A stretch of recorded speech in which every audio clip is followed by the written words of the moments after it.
आपका रिजल्ट आएगा? कभी नहीं आएगा, लिख के ले लो, कभी नहीं आएगा। आपका सिलेक्शन में सबसे बड़ा मैटर करता है आपका डिसिप्लिन, आपका कंटिन्यूटी। तो भाई साहब, ऐसा पढ़ाई करने से कोई फायदा नहीं है। आप पढ़ना बंद कर दीजिए, आप छोड़ दीजिए सिलेक्शन का आस। नमस्कार, सत श्री अकाल, मैं राहुल राज आप सभी का एक बेहतरीन सा वीडियो में स्वागत करता हूं, वेलकम करता हूं। कैसे हैं आप लोग? उम्मीद करता हूं रात दिन एक करके मेहनत कर रहे होंगे, और अगर नहीं कर रहे हैं तो आज से करना शुरू कर दीजिए, क्योंकि 2025 निकलने के बाद बार बार कह रहे हैं कि आपके हाथ रहेगा तो सिर्फ और सिर्फ फ्रस्ट्रेशन और डिप्रेशन। क्योंकि 2025 में इतनी सारी वैकेंसी आ रही है, तो इसमें से कौन लोग ज्वाइन करेंगे? आपके आस पड़ोस, दोस्त यार, रिश्तेदार यही ज्वाइन करेंगे ना। तो जब इतने सारे लोग ज्वाइन करेंगे, तो आप सोचे हैं कभी कि आपका क्या हाल होगा? नहीं सोचे हैं ना? तो लग जाइए, नहीं तो बहुत पछताएंगे। ठीक है, तो आज इस वीडियो में हम डिस्कस करने वाले हैं, अगर आप सोच रहे हैं कि कहीं ना हुआ तो ग्रुप डी में हमारा सिलेक्शन हो जाए, ग्रुप डी का एग्जाम डेट क्या है, इन सब को लेकर के काफी बातें मन में चलती रहती हैं। ग्रुप डी में सिलेक्शन कैसे होगा, ग्रुप डी का एग्जाम डेट पता चल जाए। क्योंकि एक लॉन्ग टर्म तक खुद को मोटिवेटेड रखना मुश्किल होता है। अगर कहा जाए कि यहां से दौड़ते जाओ, तो कब तक दौड़ना अगर ये नहीं पता हो तो फिर दौड़ना मुश्किल हो जाता है। लेकिन हमको अगर ये पता चल जाए कि यहां से दौड़ के वहां पे पहुंचना है, तो फिर दौड़ना आसान हो जाता है। तो इसीलिए आज इस वीडियो को बनाने का मेरा सिर्फ और सिर्फ इतना मकसद है कि ताकि आप उस समय तक अपने आप को दौड़ते रहें और खुद को एक्टिव रखें और खुद को लगातार मेहनत करते रहें। ठीक है, तो इस वीडियो में हर एक चीज बात करेंगे ग्रुप डी को लेकर के, जिसके बाद आपका सारा डाउट क्लियर हो जाएगा। तो आइए ज्यादा देर ना करते हम लोग वीडियो को स्टार्ट करते हैं। यहाँ पे अगर सबसे पहले बात करें तो ग्रुप डी का अगर सिलेक्शन प्रोसेस का अगर हम बात करें भाई साहब, तो ग्रुप डी का सिलेक्शन प्रोसेस क्या होता है? सबसे पहले आपका सीबीटी होगा, जो कि सबसे ज्यादा मस्ट इंपोर्टेंट है आपके लिए। मस्ट इंपोर्टेंट अगर इसमें कुछ है तो सीबीटी है। कंप्यूटर बेस्ड टेस्ट जो इसका एग्जाम होता है वो ऑनलाइन होता है, और ई सबसे ज्यादा इंपॉर्टेंट है क्योंकि इसी पे आपका मेरिट बनता है। उसके बाद आपका पीईटी होता है, जो कि क्वालिफाइंग होता है, इसमें पास करना जरूरी होता है, क्वालिफाइंग होता है, इसमें पास करना है। उसके बाद आपका डॉक्यूमेंट वेरिफिकेशन होता है, मेडिकल होता है, और फिर ज्वाइनिंग हो जाता है। तो अगर मेनली रूप से देखा जाए तो यही दो चीजें जो है हमारे लिए मस्ट इंपोर्टेंट है। ठीक है, अगर ये दो चीज हमारा हो जाता है तो कोई भाई हम धांधली करके तो पहुंचे नहीं है कि डॉक्यूमेंट वेरिफिकेशन में छट जाएंगे, या फिर मेडिकल उतना भी ज्यादा टफ नहीं होता है। किसी किसी पोस्ट में है जिसका मेडिकल, हर कैटेगरी आपको बताए हुए हैं वीडियो में। अगर आपका मेडिकल स्टैंडर्ड उस लेवल का है तो ही उस पोस्ट प्रेफरेंस को टॉप पे रखें। बाकी उसना मेडिकल बहुत ज्यादा भास्ट नहीं होता है, बहुत ज्यादा टफ नहीं होता है कि आप मेडिकल में छट जाएंगे। ठीक है, और कभी भी अगर लगे ना भाई कि किसके लिए तैयारी कर रहे हैं, क्यों तैयारी कर रहे हैं, तो याद रखना ज्यादा कुछ नहीं, तुम्हारे पीछे दो ऐसे चेहरे हैं जो पिछले 20 साल 25 साल से अपने सारा शौक अरमान त्याग करके तुम्हारे लिए लगे हुए हैं कि इसका कुछ हो जाए तो उसके बाद हम ये कर लेंगे। बहुत बार घर में सुने होंगे कि इस बार इसका सिलेक्शन हो जाए तो ये चीज करेंगे। बहुत बार मम्मी के मुंह से सुने होंगे कि इस बार इसका सिलेक्शन हो जाए तो एक अच्छा सा साड़ी खरीदे होंगे। बहुत लोगों का तो ये तक हाल होता है और फिर भी पढ़ते नहीं है। तो भाई इससे बड़ा मोटिवेशन और कुछ नहीं हो सकता है। 1 मिनट और 2 मिनट का वीडियो देख के और रील्स देख करके अगर मोटिवेट भी होगे ना, तो एक ही 2 दिन के लिए होगे, इससे ज्यादा दिन तक मोटिवेटेड नहीं रह सकते हो। ठीक है, तो ज्यादा कुछ नहीं, जब भी मोटिवेशन का कमी लगे ना, तो अपने पीछे वो दो चेहरा देख लेना जो कितने साल से लगे हुए हैं। खुद टूटा हुआ चप्पल पहन के तुमको नया चप्पल पहनाते हैं। कभी सोचे हो कि उनका भी कुछ शौक अरमान होगा?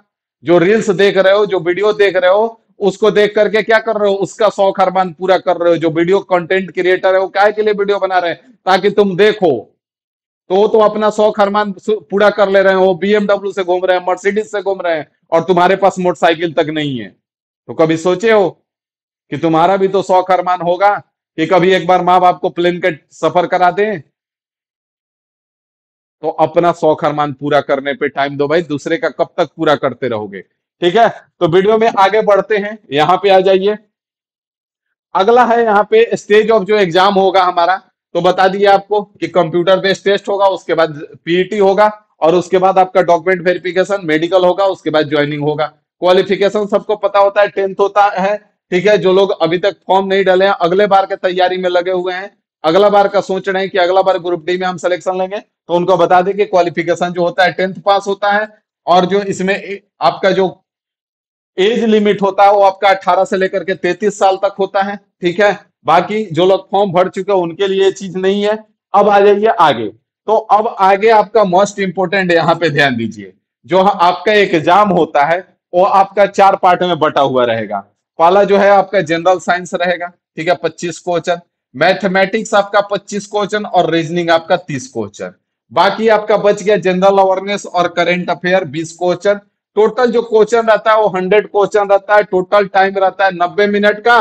निगेटिव मार्किंग जो रहता है आपका 1/3 रहता है। बात समझ में आ रहा है? अब यहीं पे सारा खेल है भाई साहब। अब यहीं पे सारा खेल है। हम लोग कहाँ पे टाइम गंवाते हैं? यहाँ पे, जिसका कोई अंत नहीं है। हमको टाइम कहाँ पे देना है? इस पे, इस पे, उसके बाद इस पे। बस इतना से हमारा रिजल्ट सिक्योर है। 100% गारंटी के साथ कर रहे हैं। एक बार नहीं, दो दो बार। ठीक है, 100% ऐसे ही नहीं बोलते हैं। 100% बोलने के पीछे रीजन होता है कि इतने सारे गवर्नमेंट एग्जाम खुद क्रैक किए हैं। यहां तक कि इस बार बीपीएससी के टीचर में भी सिलेक्शन हुआ है, जिसमें समस्तीपुर अलॉटमेंट था। तो उसके पीछे रीजन है कि रास्ता हमको पता है। अगर आप उस रास्ते पे चल रहे हो तो 100% आपका भी सिलेक्शन होगा, कोई आपको रोक नहीं सकता है, बशर्ते कि सही रास्ता पे चलो। तो आपको टाइम कहां पे देना है? मैथमेटिक्स पे, रीजनिंग पे, उसके बाद आपको साइंस पे।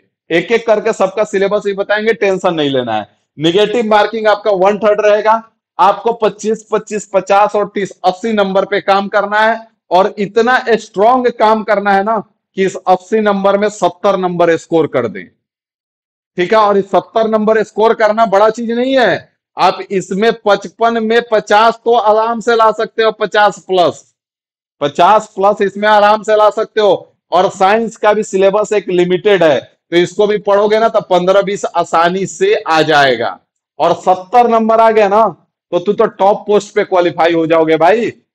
जो लोग बोलते हैं ना कि ग्रुप डी बहुत टफ है, तो टफ नहीं होता है। उसमें वही 10-15 सवाल होते हैं मुश्किल से, जो टफ लेवल के होते हैं, और उसी का देख करके हवा बनाया जाता है। बाकी जो पिछला बार का रिजल्ट उठा करके देखोगे तो 45-50 जिसका रॉ मार्क्स आ रहा था ना, उसका भी रिजल्ट था। तो 45-50 पे रिजल्ट आ जाता है। हम तुमको 70 का टारगेट लेके चल रहे हैं। 70 पे कभी रिजल्ट रुकने का तुम्हारा चांस ही नहीं बनता है। एएलपी में भी देखे ना, एएलपी में 35-36 पे रिजल्ट आया हुआ है सीबीटी 1 में। सीबीटी 2 में भी देखना, जिसका 65 के आसपास जा रहा है ना, वो 100% साइको के लिए जाएगा। अगर पार्ट बी क्वालिफाई है और 65 के आसपास भी नंबर है ना, तो 100% साइको के लिए जाएगा। बस हौवा बनाया जाता है, डराया जाता है निगेटिव चीजों को दिखा करके। अरे भाई, एग्जाम हो रहा है तो हमको 100% नंबर नहीं लाना होता है ज्वाइनिंग के लिए। हमको एक कैटेगरी है एएलपी का, अभी सीबीटी 2 का बात कर ले, तो जिसका 65 के आसपास नंबर है वो 100% साइको के लिए जा रहा है। इसमें भी बात कर ले तो 60-65 नंबर लेके चले आओ राव मार्क्स, देखो कैसे नहीं सिलेक्शन हो रहा है। जो कट ऑफ तुमको दिखाया जाता है ना भाई साहब, वो नॉर्मलाइज्ड मार्क्स होता है। नॉर्मलाइज्ड मार्क्स का बात नहीं कर रहे हैं हम, रॉ मार्क्स का बात कर रहे हैं। एएलपी में रॉ मार्क्स जिसका 35-36 था ना, उसका भी रिजल्ट है। तो लेकर के तो आओ, इतना भी नहीं आ पा रहा है। तो यहाँ पे आपको मैथ पे, रीजनिंग पे और साइंस पे, तीन गो पे काम कीजिए, जम के काम कीजिए, सिलेक्शन आपका निश्चित होगा। इस पे थोड़ा बहुत काम करना है तो थोड़ा स्टैटिक्स पे काम कर लीजिए, थोड़ा सा हिस्ट्री पे काम कर लीजिए। बाकी इस पे ज्यादा समय मत दीजिए। इस पे अगर डेली देना है ना तो आधा 1 घंटा दीजिए, जितना हो जाएगा उतना हो जाएगा, नहीं होगा कोई दिक्कत नहीं है। इधर हमारा नहीं कटना चाहिए। बात समझ में आ रहा है? इसके बाद आगे बढ़ते हैं, एक एक करके इसका सिलेबस देख लेते हैं। उसके बाद आपको एग्जाम डेट भी बताएंगे, हर एक चीज बताएंगे। ठीक है, धैर्य बना करके रखिए। अब यहाँ पे, तो यहाँ पे आपको बता दें कि इन्फिनिटी इंस्टीट्यूट जो एप्लीकेशन है आपका, आपका ही एप्लीकेशन है। ठीक है, उस पे अभी मास्टर प्लान 2025 स्पेशल जो है, जिसको हम अगर 2025 में आप बात कर ले तो वो एनटीपीसी हो जाए, या आपका ग्रुप डी हो जाए, ग्रुप डी हो जाए, या आपका एएलपी हो जाए, या आपका टेक्नीशियन हो जाए, टेक्नीशियन हो जाए, या आप अगर बिहार एसएससी का भी फॉर्म डाले हो, तो इन सबको टारगेट करके हम 2025 स्पेशल मास्टर प्लान लेके चल रहे हैं, जिसपे इसका प्राइस 1599 था। जो लोग देखे होंगे जान रहे होंगे, इसका प्राइस अभी मात्र 599 है। अगर आप जुड़ना चाहें तो जुड़ सकते हैं। इसमें आपको 100% सिलेक्शन तक हम लेके चलेंगे, इस बात की गारंटी हम लेते हैं। और गारंटी इसलिए लेते हैं क्योंकि हमको रास्ता पता है, और इसमें हम रास्ता बताएंगे, आपको चलना है, और आप चलेंगे तो 100% सिलेक्शन तक चलेंगे। बात समझ में आ गया? कोई दिक्कत नहीं है। आपने एएलपी सीबीटी 1 में रिजल्ट का भौकाल देखा, टेक्नीशियन में भी आपने रिजल्ट का भौकाल देखा, इतना कम स्टूडेंट में। आगे आपको एनटीपीसी में भी दिखाएंगे, ग्रुप डी में भी दिखाएंगे, आप केवल देखते रहिए। ठीक है, आपका काम है देखते रहना, आपको खुद का रिजल्ट नहीं चाहिए। खुद का रिजल्ट चाहिए तो अभी भी समय है, हमारे साथ आ जाइए, कोई टेंशन नहीं लेना है। आगे आप एसएससी जीडी भी दीजिए, इक्का क्वेश्चन बाहर का नहीं आएगा, गारंटी के साथ कह रहे हैं। ठीक है, तो आगे बढ़ेंगे यहां से, अगले पॉइंट पे आ जाइए। तो यहाँ पे अगर एक एक करके सिलेबस का बात कर ले हम, तो एक एक करके सिलेबस, तो मैथ है हमारा, number system, BODMAS, decimal, fraction, LCM, HCF, ratio, percentage, mensuration, time and work, time and speed and distance, simple and compound interest, profit and loss, algebra, geometry and trigonometry, statics, square root, age, calculation, calendar and clock, pipe and cistern. तो calendar आपका, clock ज्यादातर reasoning में सवाल आता है, इसमें math में दिया हुआ है, कोई दिक्कत नहीं है। रीजनिंग का बात कर ले तो वही सारा चीज है जो हर बार आप पढ़ते आ रहे हैं। एनालॉजी हो गया, अल्फाबेटिकल हो गया, नंबर सीरीज हो गया, कोडिंग डिकोडिंग हो गया, मैथमेटिकल ऑपरेशन हो गया, रिलेशनशिप हो गया, सिलोजिज्म हो गया, जंबलिंग हो गया, वेन डायग्राम हो, डाटा इंटरप्रिटेशन हो, सफिशिएंसी हो, कंक्लूजन एंड डिसीजन मेकिंग हो। अब इस सब टॉपिक का बहुत जगह पढ़ाया ही नहीं जाता है।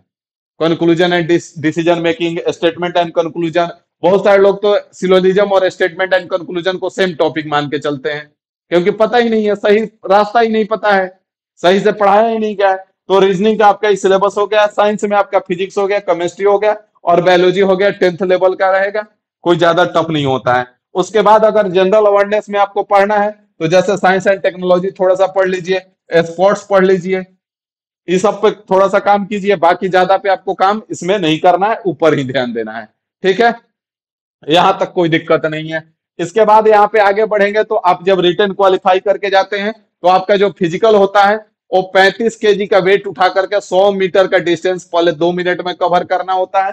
बहुत सारे लोग को लगता है कि 35 केजी वेट उठेगा सर, तो उठाने का टेंशन नहीं लेना है। ठीक है, वहां पे जो आपके सहयोगी रहेंगे, आपके सहपाठी रहेंगे, वो वेट को उठा देंगे। आपको यहाँ पे लेकर के 2 मिनट में 100 मीटर का डिस्टेंस चलना होता है केवल। तो ये तो आप आसानी से क्वालिफाई कर जाते हैं। अगला पड़ाव आपका आता है 1000 मीटर का डिस्टेंस 4 मिनट 15 सेकंड में आपको कवर करना होता है।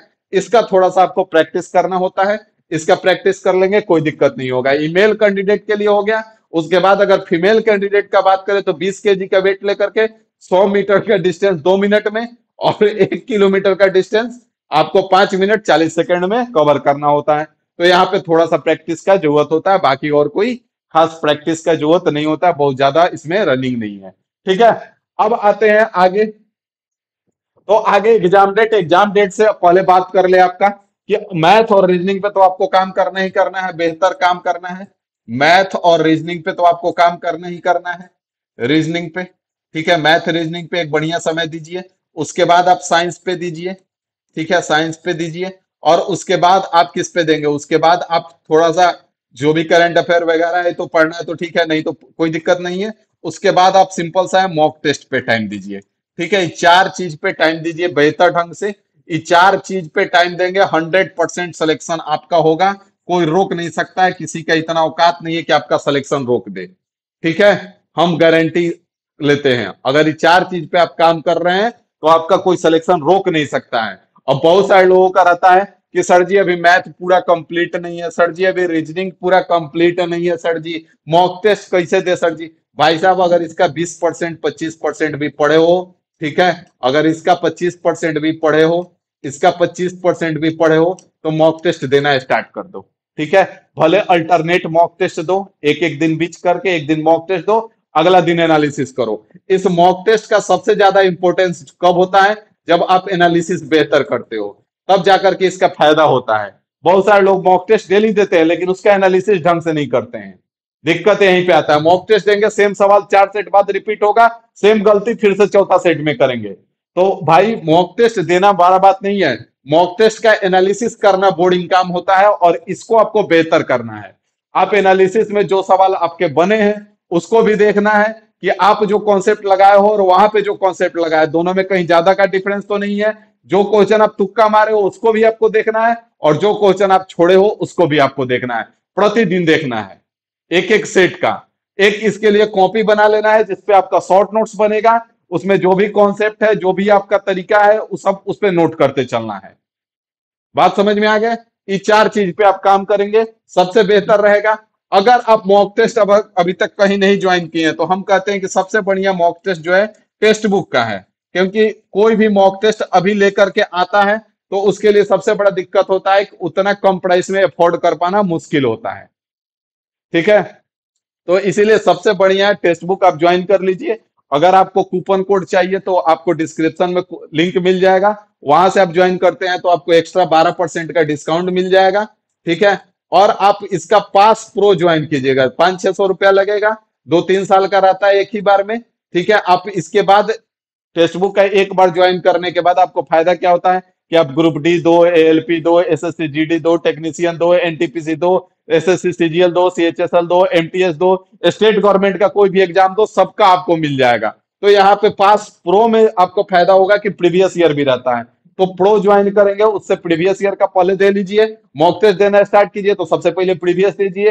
प्रीवियस ईयर जब कंप्लीट हो जाए तब आप नया मॉक टेस्ट देना शुरू करें। ठीक है। इसका लिंक डिस्क्रिप्शन में आपको मिल जाएगा। अब हम आते हैं भाई साहब एग्जाम डेट पे कि एग्जाम डेट इसका क्या होने वाला है। तो एग्जाम डेट पे यहाँ पे बात करेंगे कि एग्जाम डेट इसका क्या होने वाला है। तो यहाँ पे ध्यान से देखेंगे। यहाँ पे सबसे पहले एनालिसिस देखिए। वैसे ही नहीं आप याद होगा जो वीडियो हमको पहले से देख रहे हैं जो वीडियो में जान रहे होंगे वो एएलपी का भी एग्जाम हमने मई जून में ही बताया था कि नवंबर से पहले नहीं होगा। और नवंबर दिसंबर में एग्जाम हो गया भाई साहब। हो गया ना। तो इसीलिए याद रखिएगा। एएलपी सीबीटी 2 भी बताए थे कि इस टाइम से पहले नहीं होगा उसी समय हुआ। तो इसके पीछे ऐसा नहीं है कि हम बाबा बन गए हैं भविष्यवाणी कर रहे हैं। एक रिसर्च निकालते हैं कि इसका एग्जाम यहाँ पे होने वाला है, इसका एग्जाम यहाँ पे होने वाला है, इसका शेड्यूल यहाँ से यहाँ तक है तो उसके बाद इसका शेड्यूल यहाँ पे बन सकता है। तो एनटीपीसी जो ग्रेजुएट लेवल आपका एग्जाम है, एनटीपीसी जो ग्रेजुएट लेवल आपका एग्जाम है भाई साहब वो आपको बता दे कि जून में होने जा रहा है। जून में होने जा रहा है। एनटीपीसी 12 लेवल वाले जो परेशान हैं, 12 लेवल वाले जो परेशान हैं उनको बता दे कि जुलाई से आपका अगस्त में हो जाएगा। जुलाई से आपका अगस्त में हो जाएगा। ठीक है। अब बच गया आपका अगला exam group D. Group D को लेने के बाद ही एएलपी होगा। तो ग्रुप डी का जो आपका एग्जाम है आपका सितंबर से लेकर के नवंबर के बीच में आपका एग्जाम हो जाएगा। सितंबर से लेकर के नवंबर के बीच में आपका एग्जाम हो जाएगा। याद रखिएगा। बहुत सारे लोग इस पे उल्टा सीधा वीडियो बना रहे हैं स्टे लग गया है तो ये हो गया तो वो हो गया। ऐसा कुछ नहीं है। रेलवे रिक्रूटमेंट बोर्ड जो है आरआरबी जो है अपना काम कर रही है और आगे अपना शेड्यूल सब कुछ जारी है। ठीक है। तो आगे इसका एग्जाम होगा। कोई रोकेगा नहीं इसका एग्जाम। तो आपका सितंबर से नवंबर तक आपका एग्जाम हो जाएगा। अभी चल क्या रहा है मई भाई साहब चल रहा है। मतलब मई आपका खत्म हो चुका है लगभग। उसके बाद आपके पास बचा क्या जून। उसके बाद आपके पास बचा जुलाई। जुलाई और उसके बाद आपके पास बचा अगस्त और उसके बाद आपका बचा सितंबर। ठीक है। और उसके बाद आपका आएगा अक्टूबर और उसके बाद आपका आएगा नवंबर। मान के चल रहे हैं कि हम नवंबर में भी अगर आपका एग्जाम होता है तो आपके पास गिन चुन करके मात्र और मात्र 5 महीना है भाई साहब। कितना है 5 महीना है। आपको क्या लगता है कि जब जुलाई में इसका एग्जाम डेट अनाउंस करेगा ग्रुप डी का जुलाई और अगस्त में तब आप तैयारी करना शुरू करोगे और आपका रिजल्ट आएगा। कभी नहीं आएगा। लिख के ले लो। कभी नहीं आएगा। तो इसलिए तैयारी आज से अभी से शुरू करना होगा अगर रिजल्ट चाहिए तो। और जैसे बताए हो वैसे काम करके चलो। यहां पे अगर रिजल्ट ना आया ना तो फिर आकर के इस वीडियो में कमेंट कर देना जो बोलोगे उसको मान लेंगे। ठीक है। लेकिन जैसे बताए हो वैसे चलना होगा। सही रास्ता पे प्रतिदिन काम करना होगा। आपका सिलेक्शन में सबसे बड़ा मैटर करता है आपका डिसिप्लिन, आपका कंटिन्यूटी। आप 3 दिन पढ़ेंगे और 4 दिन नहीं पढ़ाई करेंगे तो भाई साहब ऐसा पढ़ाई करने से कोई फायदा नहीं है। आप पढ़ना बंद कर दीजिए। आप छोड़ दीजिए सिलेक्शन का आस। और नहीं तो पढ़ना है तो प्रतिदिन पढ़िए। कहा जाता है ना कि या तो पढ़ाई छोड़ दो या तो पढ़ाई के लिए सब कुछ छोड़ दो। तो दोनों डिसीजन आपके हाथ में है। अब आप कोई बच्चे नहीं है जो चार पड़ाका दे करके आपको पढ़ा दिया जाएगा। नौकरी कभी भी पीट करके और डांट करके पढ़ा करके नौकरी नहीं दिलाया जा सकता है। 10th का बोर्ड पास कराया जा सकता है, 12th का बोर्ड पास कराया जाता है, 8 क्लास का एग्जाम पास कराया जा सकता है, 7 क्लास का एग्जाम पास कराया जाता है। नौकरी कभी भी मार पीट और डांट करके सिलेक्शन नहीं होता है। तो भाई पढ़ना होगा तो आपको खुद से ही पढ़ना होगा। हाँ, हम रास्ता बता सकते हैं आपको। रास्ता इसमें भी हमने बताया। अगर आपको डेली रास्ता चाहिए कि डेली सर का गाइडेंस में रहे, तो आपको हमने बता दिया कि यहाँ पे आपका मास्टर प्लान 2025 स्पेशल पे अभी बेहतरीन ऑफर चल रहा है मात्र 599 में, जिसमें आपका कंप्लीट मैथ, कंप्लीट रीजनिंग, ना कहीं से कोई प्रैक्टिस करने का जरूरत है, ना कोई किताब खरीदने का जरूरत है। हर एक एक क्वेश्चन हम यहीं पे आपको करा देंगे। उसके बाद आप सीधा मॉक टेस्ट दीजिए और 100% सिलेक्शन तक चलिए। ठीक है, तो चलिए इस वीडियो को यहीं पे समाप्त करते हैं। वीडियो अच्छा लगा होगा तो शेयर जरूर कीजिएगा, और भाई अभी भी कह रहे हैं आज से लग जाओ। ठीक है, तो इस सभा को यहीं पे समाप्त करते हैं। मिलते हैं अगले वीडियो में अगली जानकारी के साथ। अभी के लिए इतना ही रखते हैं। Thank you.